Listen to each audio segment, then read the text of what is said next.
Thibaut InShape boycotte du match de boxe qui a eu lieu il y a quelques jours, Lena Situation ouvre une nouvelle porte de son hôtel Mafouf et Crazy Sally fait pleurer Ariana Grande. On a énormément de sujets aujourd'hui. Bonjour à toutes, bonjour à tous, bienvenue dans l'émission Mix the Tea Influence, l'émission qui sort tous les mercredis sur ma chaîne et qui revient sur les actualités des youtubeurs et instagrammeurs. Cette semaine, on a pas mal de petites choses sur lesquelles nous devons débattre. J'ai trop hâte de vous raconter tout ça dans un instant. Avant toute chose, n'oubliez pas de liker, commenter et vous abonner si jamais vous voulez me soutenir. Je le répète tous les jours si vous regardez les vidéos, mais franchement, on arrive de plus en plus vite aux 60 000 abonnés. Je commence à prendre espoir qu'on peut les franchir avant 2025. Si vous voulez faire partie de ce challenge, n'oubliez pas de vous abonner juste en dessous, c'est gratuit. Tout ceci étant dit, on va maintenant rentrer dans l'émission. On n'a pas de mise au point cette semaine. On va directement dans le vif avec les réels de la semaine. La raison étant que je vous sors une vidéo quasiment tous les jours au mois de décembre sur plusieurs chaînes, donc on va éviter de vous surcharger. C'est parti, jingle, bienvenue sur MTTI.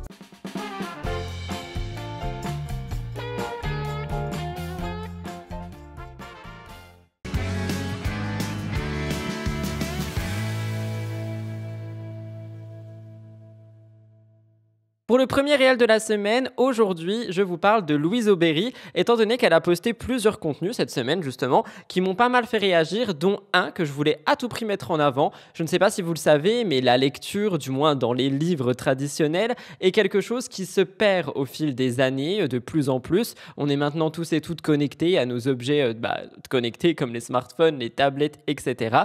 Et Louise Aubéry a mis en avant la bibliothèque dans un de ses contenus, et j'ai trouvé que c'était assez cool parce que en vrai, je crois qu'il y a vraiment de moins en moins de personnes qui lisent. Dites-moi dans les commentaires si vous faites partie de la team je lis encore des livres ou pas. De mon côté, j'aimerais beaucoup, mais j'avoue que j'arrive pas à me dégager du temps pour lire des livres. Mais bref, Louise Aubéry a mis ça en avant, je me suis dit que c'était assez intéressant et donc j'avais envie de vous le partager. Regardez. C'est plus possible.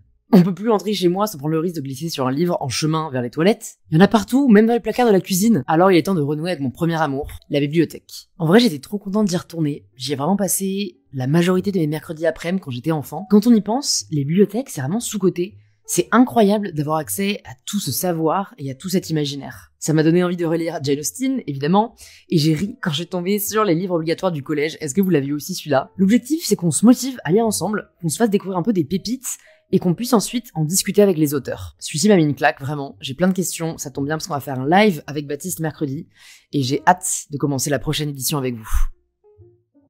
Toujours dans le même mood, un petit peu vintage, j'ai envie de dire, lors du contenu, on va dire de l'influence, oui, Stiltonic, ça veut rien dire. Laure, aussi connue sous le nom de Stiltonic, a fait une collaboration avec Le Bon Coin, et dans cette collaboration, on se rend compte qu'elle met en avant des objets d'occasion de Noël, des vêtements de Noël, etc., etc., des choses qui finalement permettent de avoir des objets ou tout simplement de faire des cadeaux un peu moins chers et surtout en seconde main. Alors vous le savez, si vous suivez mes vlogs quotidiens, Noël et moi, ça fait un petit peu 40. Cependant, je trouve que pour celles et ceux qui ont envie de faire des cadeaux, mais qui n'ont pas envie d'y mettre un budget monstre ou peu importe, ça peut être cool à justement envisager. Donc je vous laisse écouter ça, vous me direz ce que vous en pensez dans l'espace commentaire.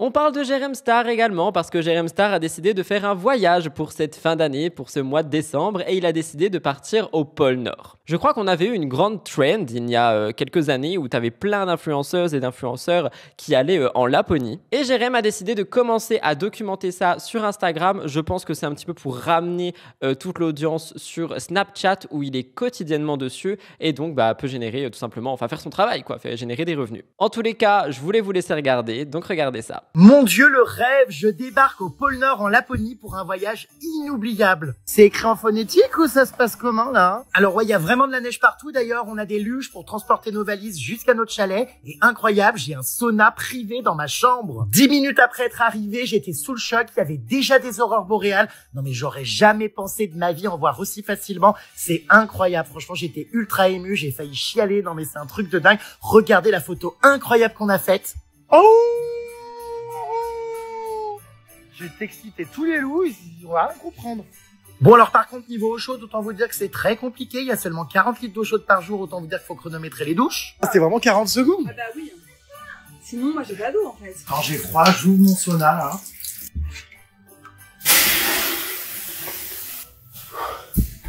Allez, c'est parti pour la plus belle nuit de ma vie, c'est sûr. Regardez la vue que j'ai depuis mon lit, non mais incroyable. Vous pouvez suivre tout mon voyage en direct sur Snapchat pendant une semaine. On en parle souvent en ce moment de Noël, j'en ai parlé il y a une actu, j'en reparle maintenant, étant donné qu'il y a un autre endroit où on peut trouver des bons plans, et il s'agit de Action. Quand je vous parle de bons plans et d'Action, si vous suivez tous les TTI, vous pensez à une personne, Léna Dorable. Léna Dorable base énormément son contenu sur des bons plans Action, des choses qu'on peut retrouver moins chères, etc. etc. Les petites pépites qu'on peut dénicher dans des magasins de ce type, et là, elle l'a fait donc en spécial Noël. J'avoue que j'étais assez deg parce que j'y étais le jour où elle a posté ce contenu et j'ai même pas pensé à aller fouiller et franchement un mug de Noël m'aurait fait trop plaisir. Pas forcément pour l'esprit de Noël mais vous savez juste pour être un petit peu dans la saison puis pour les contenus etc. Que voulez-vous, je suis une victime de la surconsommation également, je vous laisse regarder. 3 Noël à acheter chez Action. Léna et mon but c'est de rendre notre temps de scrollage sur les réseaux utile en vous partageant mes meilleures astuces et bons plans du quotidien. On commence le top avec cette tasse de Noël pain d'épices à 2,99 €. Je peux mourir tellement elle est mini. Si vous cherchez des boules de Noël un peu fancy et pas chères, c'est le paradis. Elles étaient à 1,99 € seulement. Et regardez comme elles sont jolies. Et je suis aussi tombée amoureuse de ce plaid qui est à mes yeux le plaid parfait de Noël dans un beau rouge à 14,95 € seulement. D'ailleurs, si vous cherchez des belles pochettes de Noël, ils en ont plein aussi et hyper accessibles. Bref, dites-moi en commentaire votre article préféré et enregistrez cette vidéo pour ne pas l'oublier. Ce n'est pas tout concernant Léna, j'ai vu qu'elle était partie avec Stell à Londres et que je pense qu'il y aura des vlogs à visionner prochainement. Bon voyage! Océane, qui nous fait énormément de réels assez drôles en ce moment, a décidé d'en reposter un où elle fait un make-up. Alors, c'est pas forcément le make-up qui m'a fait rire, mais c'est la manière dont elle ne se prend pas pour une merde, on va dire le mot qui est. C'est une grande star selon elle et elle le fait savoir. Honnêtement, les contenus courts d'Océane sont très très drôles, je trouve. Donc, j'avais très envie de vous en mettre un en avant de plus cette semaine. Ça permet un petit peu de souffler en cette période qui peut être compliquée où beaucoup de gens courent partout. Je vous laisse regarder ça. Réalise avec moi un make-up de Badi éternel des neiges Ice Queen, yes yes. On commence par prendre des gouttes de bâche, apparemment c'est bon pour la santé. J'ai mis beaucoup trop de fond de teint sur mon visage, ne reproduisez pas ça chez vous, vous risquez d'en manger et c'est pas bien. Je viens de comprendre pourquoi les gens disent oh, elle a pas du tout la même tête avec et sans maquillage. C'est que en fait eux quand ils se maquillent, ils ont exactement la même tête parce qu'en fait ils sont pleins d'espérance et ils pensent vraiment qu'ils vont devenir beaux avec du maquillage, mais c'est foutu, genre c'est foutu. Vous aurez toujours la même tête, tu vois ce que je veux dire? Donc bah désolé, on n'est pas dans le même sac. Moi je sais pas me maquiller, hein, je vous le dis directement, moi je sais pas me maquiller mais je le fais quand même par principe. Mais le blush il faut qu'il soit baby pink, c'est très important pour ce look très icy, très cold. Il y a un peu des teintes bleues dans ce blush, vous le savez pas mais vous le voyez. Maintenant je vais faire les yeux, j'en ai déjà fait un en cachette mais là je vais vous faire le deuxième comme ça vous allez bien voir. Et je suis un peu rouge au-dessus de l'œil parce qu'en fait je me suis pincée avec la pince à épiler mais ça vous regarde pas. Le eyeliner je vais le faire toute seule de mon côté parce qu'en fait sinon j'arriverai pas à me concentrer. Franchement, j'ai l'impression que je suis sincèrement en train d'aide. Rappelez-vous, je suis pas make-up artiste, ok? En fait, faites comme moi, mais mieux. Si vous faites comme moi, mais mieux, normalement, ce sera impeccable. Moi, l'idée est là. C'est comme si c'était un mood board. Il faut que vous fassiez la même chose, mais en mieux, genre en plus propre. Sauf que moi, je suis belle, donc ça se voit pas que c'est mal fait. C'est bon, je rigole. Oh là là. Non, franchement, les couleurs, elles dead. J'ai l'impression que je suis vraiment en train de vraiment dead ça. Voilà. Là, d'après moi, je suis en train de slay to the gods. J'espère que ça vous a plu.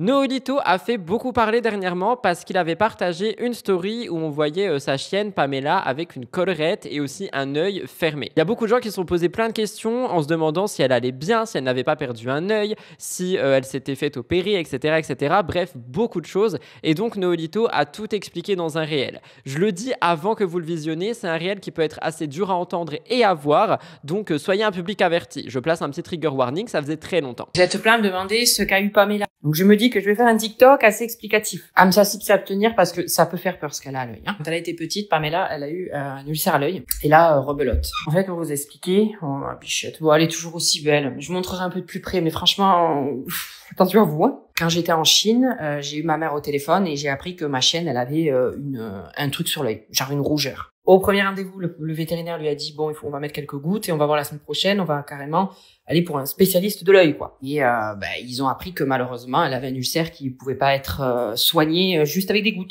Donc, elle a dû se faire opérer. Donc là, on dirait vraiment qu'il lui manque un œil. Hein. Vous êtes pas prêts. Hein. Voilà, c'est ma poum poum. Oh ma chérie, fais pas ta tête toute tristoune, on va tous se mettre à chialer. Voilà. Et ma chérie avec son œil crevé. Oui, ma chérie. Mais oui, je t'aime. Oui. Oui. Ils ont refermé la paupière. Ils ont cousu sa paupière. Tant que ça guérisse, et d'ici quelques semaines, ils enlèveront les points, ils les feront sauter. Sa paupière retombera et on reverra son œil et il sera normalement guéri. Voilà, donc là, je vais rester à la maison tout le long de ce processus. Je ne bouge plus de chez moi. Si, on va déménager avec Pam Pam, mais on reste ensemble. Hein, ma chérie? On reste ensemble. J'envoie beaucoup de courage à Pamela et à Noolito qui d'ailleurs vient de déménager. L'actualité d'Hugo Décrypte cette semaine m'a un petit peu énervé, on va pas se mentir, étant donné qu'on est sur des gens qui n'ont visiblement aucun respect d'après ce qui a été dit, d'après ce qui a été fait. On est sur du racisme pur et dur, c'est quelque chose que je trouve encore abject aujourd'hui, mais si on se renseigne un petit peu, et on en parlait encore il y a pas longtemps sur Twitch, tout ce qui est les discriminations raciales notamment, et plein d'autres choses de ce type ne cessent d'accroître bien que la parole se libère à ce sujet. Donc je vous laisse écouter ça et j'envoie tout mon soutien aux personnes qui sont victimes de discrimination. Les étudiants à Grenoble se sont filmés en train de faire un blackface et des gestes islamophobes. Voici ce que l'on sait. Ces étudiants seraient scolarisés à l'école de management de Grenoble, GEM, selon le site d'information Actu Grenoble. Au total, 3 vidéos ont été diffusées ce lundi sur les réseaux sociaux. Sur la première, on voit un jeune homme faire un blackface, donc une pratique raciste où une personne blanche se colore la peau pour se moquer d'une personne racisée. Ensuite, dans le deuxième extrait, on entend en arrière-plan un son faisant référence à une prière de l'islam. Et on aperçoit ensuite plusieurs étudiants mimer la prière islamique. Enfin, dans le dernier extrait, toujours avec une prière de l'islam en fond, on peut voir un gros plan sur un paquet de saucisses de porc. Alors l'école a rapidement réagi sur X ce lundi et a indiqué que des mesures disciplinaires fermes ont été prises. Elle a également déclaré être, je cite, tout autant choquée et scandalisée que vous par ces vidéos honteuses, irrespectueuses et intolérables. Bref, on n'en sait pas plus pour le moment. En attendant, tu peux t'abonner pour plus d'infos.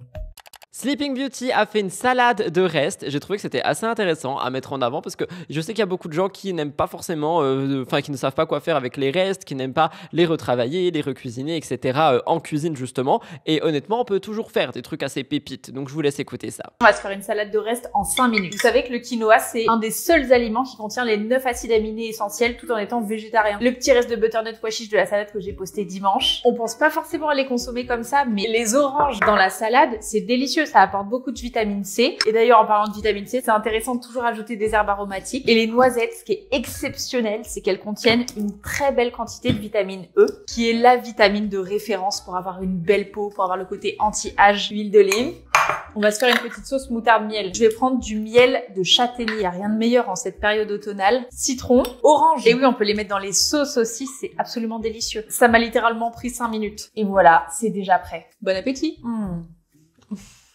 Et enfin, comme chaque semaine, je termine avec le poème de Wellness by Jade. Quelque chose qui vous fait extrêmement plaisir à chaque fois. Donc évidemment, j'avais très envie de vous en mettre un encore une fois. En français, on dit « nouvel an, nouvel mois ». Mais en poésie, on dit « et si on arrêtait chaque année de vouloir se transformer ? Si on arrêtait de croire qu'on est toujours trop, bien pas assez, et que pour une fois dans notre vie, au juste le temps d'une nuit, on se foutait la paix et on s'appréciait tel que l'on est. J'en ai marre des résolutions de début d'année. J'en ai marre de toujours vouloir me modifier, j'en ai marre de toutes ces publications qui ne prônent que les régimes et les privations. Moi, j'ai envie de me réveiller le 1er janvier et de me dire que oui, j'ai rien à changer. J'ai envie de me réveiller et de penser à la chance que j'ai de pouvoir aimer. J'ai envie de me réveiller et de simplement apprécier le plaisir de mon café de nouvelle année. J'ai envie que mes habitudes ne dépendent que de mes envies et pas de ce que cette fichue personne l'année dernière m'a dit. J'ai envie de me sentir suffisamment assez pour m'autoriser pleinement à m'aimer et si l'envie m'en prend, de manger du chocolat toute l'année. J'ai envie de me regarder dans le miroir et de me dire que je suis belle à voir. L'hiver ou en maillot de bain, on s'en fout après tout, tant que moi je me sens bien.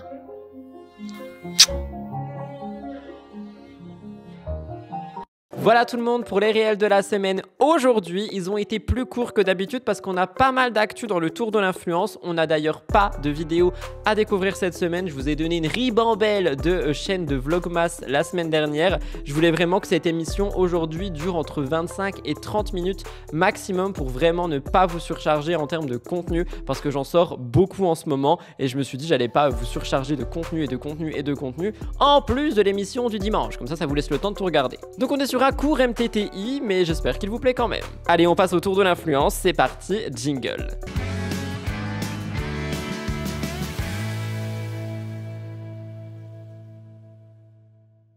Rien de tel qu'une goutte de matcha avant de commencer, évidemment. Je commence donc avec Sally et Ariana Grande. Le 6 décembre 2024, Ariana Grande prend la parole dans une interview très poignante accordée à Sally, créatrice de contenu et une activiste bien connue, pour répondre notamment aux vagues incessantes de critiques sur son apparence physique. Cette conversation, elle était pleine d'émotions et elle s'est tenue pendant que Ariana Grande bouclait sa tournée promotionnelle pour le très attendu film Wicked, qui fait énormément parler, d'ailleurs dont on a parlé la semaine dernière. Elle partage d'ailleurs le premier rôle, un rôle principal avec Cynthia Erivo, j'espère que je prononce bien. J'ai dit un rôle principal? Oui, un rôle principal. Depuis des années, Ariana Grande est au centre de commentaires acerbes, parfois bien intentionnés, mais souvent intrusifs, notamment sur son apparence. Ces critiques prennent une ampleur nouvelle, notamment récemment, alors que certains médias n'ont pas hésité à titrer sur sa prétendue, je cite, extrême maigreur. Sally, elle lui pose la question, elle lui dit en gros comment est-ce que tu fais pour faire face au body shaming que tu subis tous les jours, etc. etc. Et Ariana Grande a répondu, elle a dit « Je suis scrutée par le public depuis mes 16 ou 17 ans et honnêtement j'ai l'impression d'avoir vécu comme un spécimen dans un bocal. J'ai entendu toutes les critiques possibles et inimaginables. Et même lorsque j'essaye de répondre à ces attentes, de corriger ce qu'on considère comme un problème, cela ne suffit jamais. On trouvera toujours autre chose. Mes vêtements, mon corps, mon visage, absolument tout est un sujet de débat. Quelque chose qui est d'ailleurs absolument horrible. Cette pression constante, Ariana Grande, elle la relie à une tendance généralisée aujourd'hui dans notre société, celle de critiquer ouvertement l'apparence des autres. Elle dit que c'est un comportement qui est maintenant ancré, même dans des interactions apparemment anodines. Elle dit qu'il y a une facilité troublante que tout le monde a adoptée à commenter le physique des gens, leur santé supposée ou même leur vie privée. Je cite, même dans des contextes familiaux, on entend des remarques comme « Oh mon Dieu, mais tu es si maigre » ou alors « Oh mon Dieu, mais tu as pris du poids, que s'est-il passé ?» Ariana souligne que c'est à la fois malaisant et même douloureux. Face à toutes ces critiques, elle a posé des limites claires. Elle a dit « Je ne le tolère plus, ce genre de remarque n'a plus sa place dans ma vie.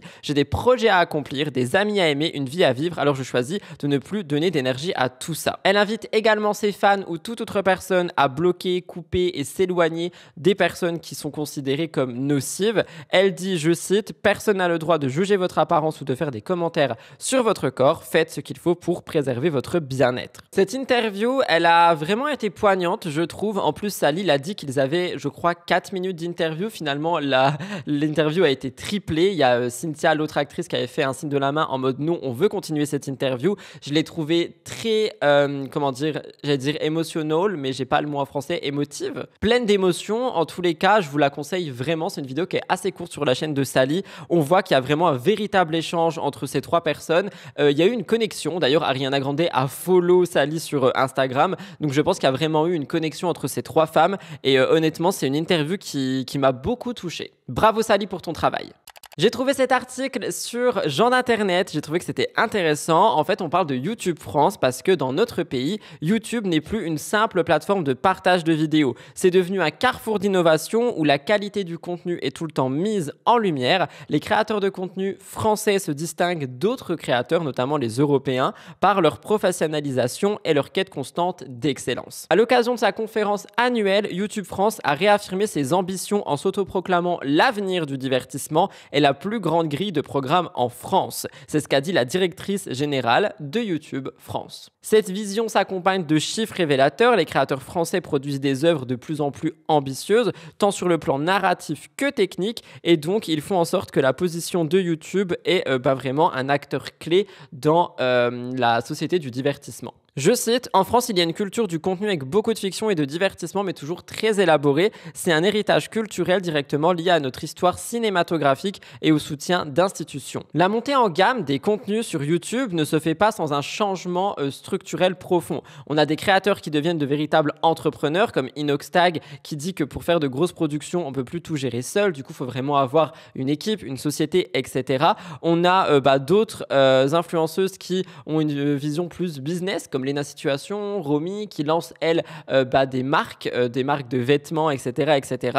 On a aussi YouTube Shorts qui est arrivé, et donc des personnes qui vont vraiment se concentrer avec leurs équipes sur les formats courts, ou encore on peut parler des agences comme celle de Squeezie, celle de Cyril avec la Porte Academy dont on a parlé il y a quelques semaines. Et en fait, on se rend compte vraiment que YouTube devient, notamment en France, un milieu où on pourra retrouver bientôt des programmes de plus en plus aboutis. Quelque chose qui me fait un petit peu sourire quand même, c'est qu'il y a tout ça, donc il y a toutes ces grosses prods que tout le monde attend, etc., etc., mais il y a aussi vraiment une immense partie des utilisateurs qui, eux, attendent les vidéos partage. C'est-à-dire qu'il y a beaucoup de gens, et je le vois dans les commentaires de collègues youtubeurs, youtubeuses, qui attendent en fait tout simplement les vidéos qu'ils ont toujours connues. C'est-à-dire une vidéo où tu n'as pas, par exemple ici, beaucoup de lumière, un micro, etc., etc., et où tu as simplement ta caméra, toi qui parle et qui raconte une expérience de vie, etc. Et c'est quelque chose qui se perd avec les grosses prods, mais qui, quand même, je le précise, est attendu pour les utilisateurs. Vous me direz un petit peu, vous, dans quelle catégorie vous vous situez? Est-ce que vous préférez les grosses prods? Est-ce que vous préférez les moments de partage, les petits vlogs, les vidéos lifestyle, etc.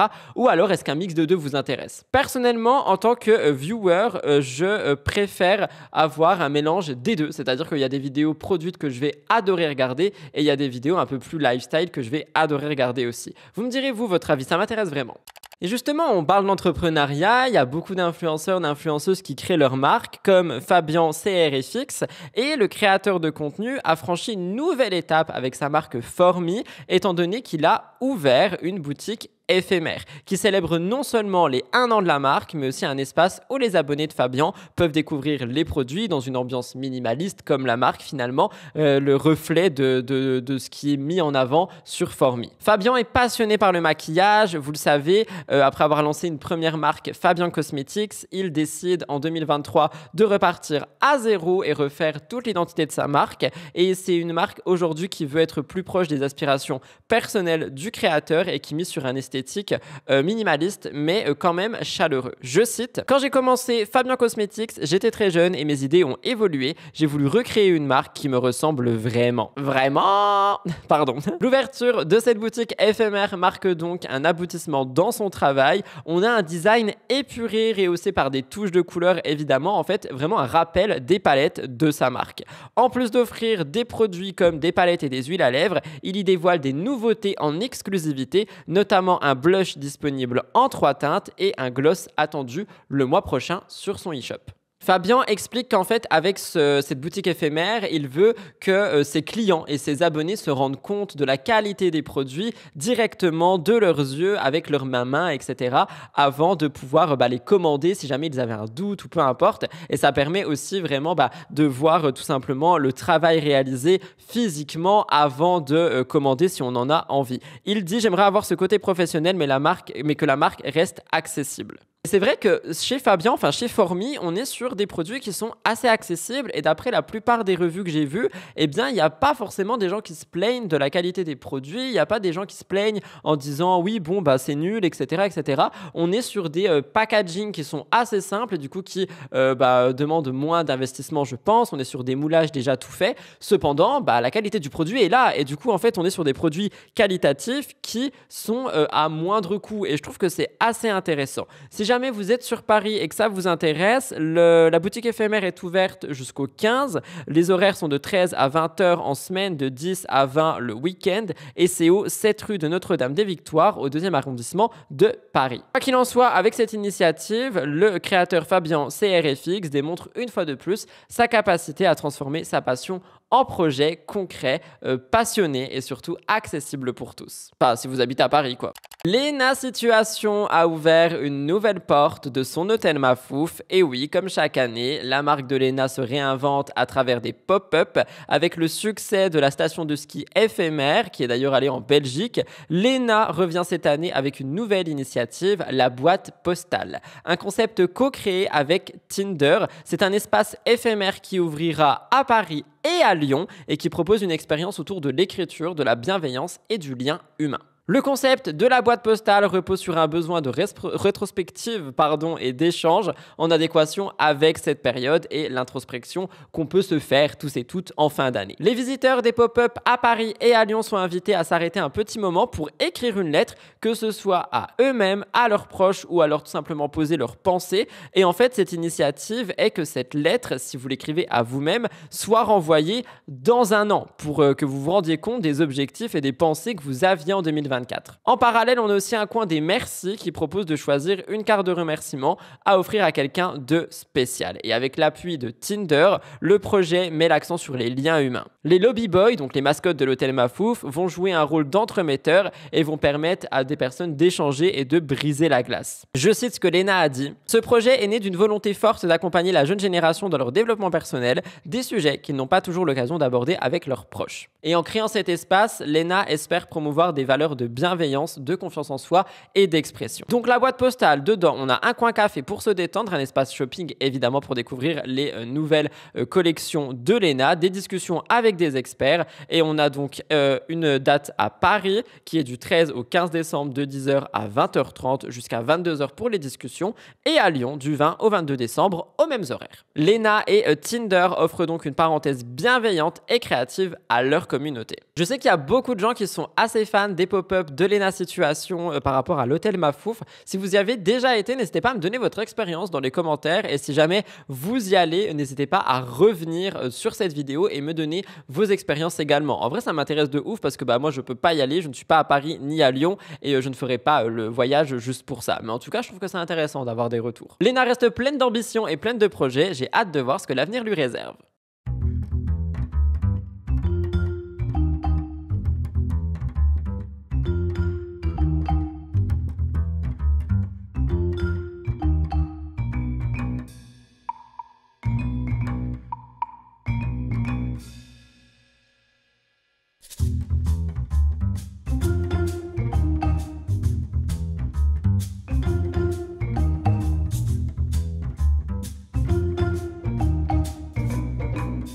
Je termine avec ce fameux combat, le DTR Fight. Alors personnellement, j'ai pas vraiment suivi tout ce qui s'est passé parce que je suis pas au point sur tous ces créateurs, toutes ces créatrices, etc. sur tout ce qui s'est passé. Mais j'ai vu les gens d'internet et plein d'autres médias en parler. Il y a eu beaucoup de choses qui ont été dites et par conséquent, je me suis dit que j'allais vous en faire un point. Surtout que je sais que vous, ça vous intéresse vu les messages que j'ai reçus. Donc, je cite ce que j'ai trouvé. On avait donc cette année, du moins, on a eu beaucoup d'événements qui ont été créés et ce samedi 7 décembre, Billy, connu sous le pseudonyme de Rebeu des Terres, a marqué les esprits avec une première édition de son gala de boxe, le DTR Fight, organisé avec le soutien de son agence Bump. C'est un événement qui a réuni des créateurs populaires, des milliers de spectateurs, à la fois dans les gradins de Paris La Défense Arena et en direct sur Twitch. Le DTR Fight a attiré un public immense sur Twitch, atteignant un pic de 1,2 million de spectateurs simultanés. À quelques milliers près, l'événement aurait battu le record qui est actuel sur la plateforme, qui est fixé à 1,3 million. Ce chiffre témoigne de l'engouement que suscite Billy auprès de sa communauté, mais cet événement ne s'est pas limité au combat. Tout a été soigneusement orchestré. On avait des entrées spectaculaires pour les combattants, des intermèdes humoristiques avec Freddy Gladieux dans des sketchs exclusifs, des animations énergique assuré par De Hugby sur place avec Ibra TV, Inoxtag et Kameto sur Twitch également. Le public, qu'il soit en ligne ou sur place, a pu croiser des figures très connues comme Squeezie, Magla, Joyka, Maxime Biaggi et on a eu quelques duels. On a eu Catsup vs Dooms, Le Bouzeux vs Prime et Bilad vs Brooks. Évidemment pour finir, Billy vs Greg MMA. Le combat le plus attendu opposant le créateur à un professionnel. Malgré une blessure qui a été avant son match, Billy s'est montré à la hauteur et a dit qu'il voulait revenir encore plus fort si jamais il y avait une seconde édition. Pour donner vie à cet événement, Billy a pu compter sur des partenaires. Évidemment, il y avait des marques comme Samsung, Wilkinson ou encore Yepoda, qui d'ailleurs, Yepoda a sponsorisé Dooms. Ces collaborations ont enrichi l'expérience des spectateurs avec des cadeaux exclusifs et des animations. Dans son discours de clôture, Billy a laissé entendre qu'un DTR Fight 2 pourrait voir le jour selon la réponse de sa communauté. Et vu les audiences, croyez-moi, il y en aura un. Avec cet événement, Billy démontre une fois de plus que la création de contenu peut transcender les écrans pour devenir un spectacle grandeur nature avec des événements vraiment incroyables. Je suis pas du tout fan de sport ni de boxe, etc. Mais franchement, tu te dis quand même c'est des créateurs de contenu qui ont monté ça. Chaque combat aussi a permis à des marques de s'associer à des participants. NordVPN a sponsorisé Mastu lors de son match contre Jilcy. On a eu Dooms donc avec Yepoda, Catsup avec Samsung et comme je vous l'ai dit, ces autres marques qui ont sponsorisé d'autres combattants. Combattants, ça se dit dit. Le truc, c'est qu'il y a eu une controverse et une polémique, et c'est pour ça que je vous en parle aussi. Lors du DTR Fight, Greg MMA a gagné face à Billy, il a remporté une ceinture bien méritée. Cependant, son discours après le combat a révélé une information inattendue. Il n'était pas le premier choix pour affronter Billy. L'adversaire initialement prévu était Thibaut InShape, figure bien connue des réseaux sociaux. Sur Twitter, enfin sur X, Thibaut a rapidement réagi à cette révélation. Il a confirmé qu'il était prévu pour le combat principal contre Billy. Il a dit qu'il était déçu et que tout semblait être en ordre jusqu'à ce que brusquement on l'écarte. Je cite, « Tout allait être signé mais j'ai été viré de l'événement du jour au lendemain. Je vous laisse faire votre propre avis et vos propres explications. » Il a également partagé des captures d'écran de messages avec Billy alimentant la polémique. Billy a été interrogé par un média, L'équipe, et il a expliqué les raisons derrière cette décision. Selon lui, les divergences politiques entre les deux créateurs de contenu ont été la cause de l'annulation. Pardon, j'ai éternué. Il a dit « On s'est rétracté car on avait peur que ça soit mal perçu par le public. On avait peur que le combat devienne politique et que ce soit extrême droite contre extrême gauche. » Billy a révélé que l'équipe avait envisagé d'affronter la situation avec transparence, communiquant les divergences politiques. Cependant, le risque de débordement sur les réseaux sociaux et lors de l'événement a conduit à ce que Thibaut soit remplacé par Greg. Cette décision a permis d'assurer la sérénité de l'événement mais n'a pas empêché les débats parmi les abonnés. Il y en a beaucoup qui regrettent que ça soit une occasion manqué de réunir deux figures emblématiques d'Internet et d'autres saluent la décision d'éviter une potentielle polémique. Vous me direz ce que vous pensez de tout ça, je vous laisse regarder. Greg, à la fin, il a parlé de Thibaut InShape initialement, ça c'est une info que j'avais jamais donnée, mais de base ça devait être lui mon adversaire. Et finalement on s'est un peu rétracté parce qu'on avait peur que ce soit mal perçu par le public. Tu sais, en fait on avait peur que le combat devienne politique et qu'il soit en mode extrême droite contre extrême gauche. Et nous on était prêts à communiquer dessus avec Thibaut si jamais ça partait trop en cacahuète. Mais finalement, on s'est dit qu'on s'en sortirait jamais en faisant ce fight-là, alors que, tu vois, il y avait une bonne entente entre Thibaut et moi pour mener à bien ce fight-là. On s'est ravisé et option B, il restait Greg MMA, on s'est rabattu sur Greg. Et moi, je kifferais aller à l'international. Je sais qu'il y a KSI qui est un streamer anglais qui a à peu près le même niveau, je pense, en boxe anglaise que moi. Et j'aimerais bien aller chercher à l'Inter les influenceurs de là-bas et faire un France-Angleterre, ce serait lourd. France-Angleterre, et par contre, ça boxe bien là-bas, ils se donnent bien. Les gars, ils s'entraînent comme des boxeurs professionnels, un peu comme Jake Paul que je respecte énormément. Et voilà, donc à l'Inter et KSI, moi ça me tente de ouf. Quoi qu'il en soit, cet événement a fait énormément parler. C'est quelque chose qui a beaucoup été mis en avant sur les réseaux sociaux. Moi, comme je vous l'ai dit, j'ai pas suivi ça de près, mais vous m'avez demandé un petit bilan et un petit débrief de ce qui se passait, donc évidemment, je vous le fais.